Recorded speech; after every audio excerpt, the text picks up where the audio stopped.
Second function. Second function আসলে কি করে, সে হচ্ছে কোনো একটা সময় থেকে সে সেকেন্ডটাকে বের করে নিয়ে আসে, যে এখানে আসলে কত সময় কত সেকেন্ড আছে। তো আমরা নাও নামে একটা ফাংশন এখানে আছে, সেই নাও নামে একটা ফাংশন আমরা দেখতেছি 8:46 14 সেকেন্ড, আর সামনের এটা হচ্ছে ডেট। তো এইখান থেকে যদি আমি এখন সেকেন্ডটাকে আলাদা করে নিতে চাই, তাহলে আমি কি করব, আমি এখানে ইকুয়াল সাইন দিব, দিয়ে সেখান থেকে দিলাম সেকেন্ড। সেকেন্ড দেওয়ার পর আমি এখানে আসলাম, আসার পর আমি দেখি যে ফাংশনটা আসলে কোন জায়গায় রাখা আছে।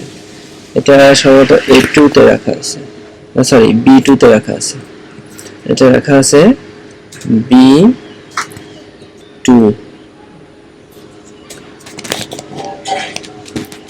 না দেখি কোন জায়গায় ছিল, এটা দেখাচ্ছে 0, তাহলে আমি এখানে মনে ভুল করছি। আচ্ছা, এটা B1 এ আছে। তো আমি এটাকে তখন আমি এটার B1 করে দিব, শুধু B1 করে দিলে দেখবো যেটা হচ্ছে 36 সেকেন্ড। তো আমি দেখতেছি যে কোনো একটা রেফারেন্সে যদি টাইম হিসাবে থাকে, তো সেই টাইমের থেকে ও সেকেন্ডটাকে বের করে নিয়ে আসতে পারে। আচ্ছা, অন্যভাবে হতে পারে। অন্যভাবে কেমন হতে পারে, আমি যদি এইভাবে লিখি যে 8:10 সেকেন্ড, এরকম যদি আমি লিখি এবং সেখানে যদি আমি দিই এখান থেকেও ও সেকেন্ডটাকে বের করে নিয়ে আসবে, যে এই হচ্ছে 40 সেকেন্ড। আচ্ছা, আমরা কোনো একটা ফাংশন শেখার সময় একটা নতুন জিনিস শিখছিলাম, সেটা হচ্ছে যদি কখনো এমন হয়, সেটা কোন জায়গায় আমি ভুলে গেছি, যাই হোক। তো সেটা সেখানে কেমন ছিল, সেখানে ছিল হচ্ছে,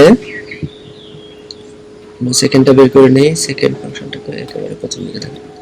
তো সেটা কেমন ছিল, সেটা ছিল যদি কখনো এমন হয় যে এটা হচ্ছে আমি দিলাম, এটা হচ্ছে 23:12:45, এবার না সরি 23:12:45, আর হচ্ছে দিলাম এখানে হচ্ছে 00:80 এমন থাকলো, ঠিক আছে। এইখানেও কিন্তু এটাও কিন্তু একটা টাইমের ফরম্যাট, ঠিক আছে। আমরা যদি এখান থেকে ক্লিক করি, ক্লিক করার পর আমি যদি এখান থেকে আসি, এখানে যদি আমি এখন দেই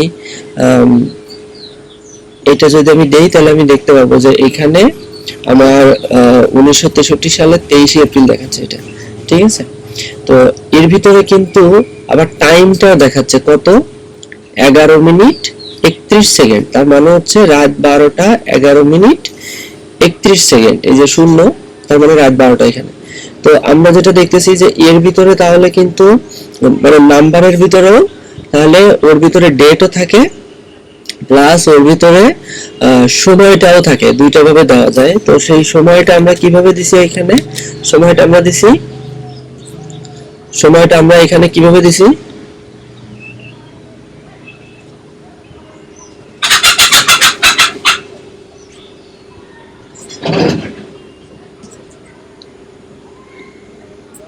সময়টা কিভাবে দিলাম আমরা এখানে, সময়টা আমরা এখানে কিভাবে দিছি, সময়টা দিছি হচ্ছে জাস্ট এই বাম পাশের এই যে ডটের এই পাশের টুকু হচ্ছে তারিখ, আর এই পাশের টুকু হচ্ছে সময়, যে ওই দিনে ওটা কত সময়ের কথা বলতেছে, 10টার কথা বলতেছে না 12টার কথা বলতেছে। আমরা যেমন বলি যে 10 এপ্রিল রাত 11টার সময়, সেটা এরকম।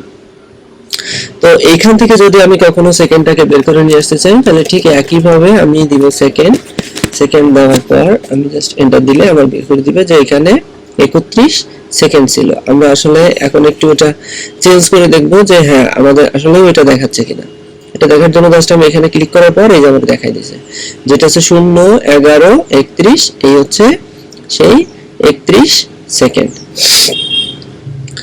আচ্ছা, আরেকটা ইউজ হচ্ছে এরকম যে আমি সরাসরি সেকেন্ড ফাংশনের ভিতরে আমি আমার সেই ইনপুটটা আমি দিয়ে দিতে যাচ্ছি, সময়ের ইনপুটটা আমি ম্যানুয়ালি দিয়ে দিতে যাচ্ছি। তো আমি কিভাবে দিতে পারি 20 না আমি দিলাম 08 34 মিনিট 8টা 34 মিনিট 56 সেকেন্ড। এটা আমি যদি দিই এটা কি কাজ করবে? এটা কিন্তু কাজ করবে না। তার কারণ কি?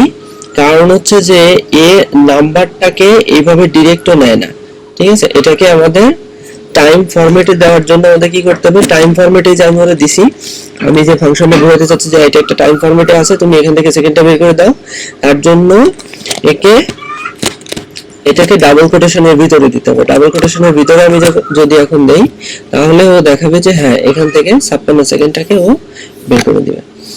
তো সেকেন্ড ফাংশন আসলে কি করে? সেকেন্ড ফাংশন আসলে কোনো একটা টাইম থেকে সেটা সেকেন্ডটাকে বের করে নিয়ে আসে যে এইখানে ঠিক এত সেকেন্ড আছে। তো এইখানে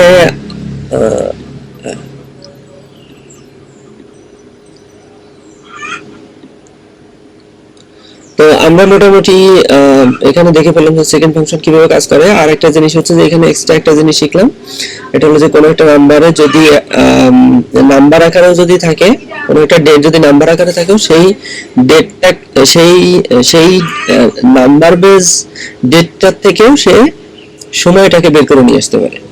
সময়ের থেকে সেই সেকেন্ডটাকে সে আলাদাভাবে আমাদের কাছে শো করতে পারে।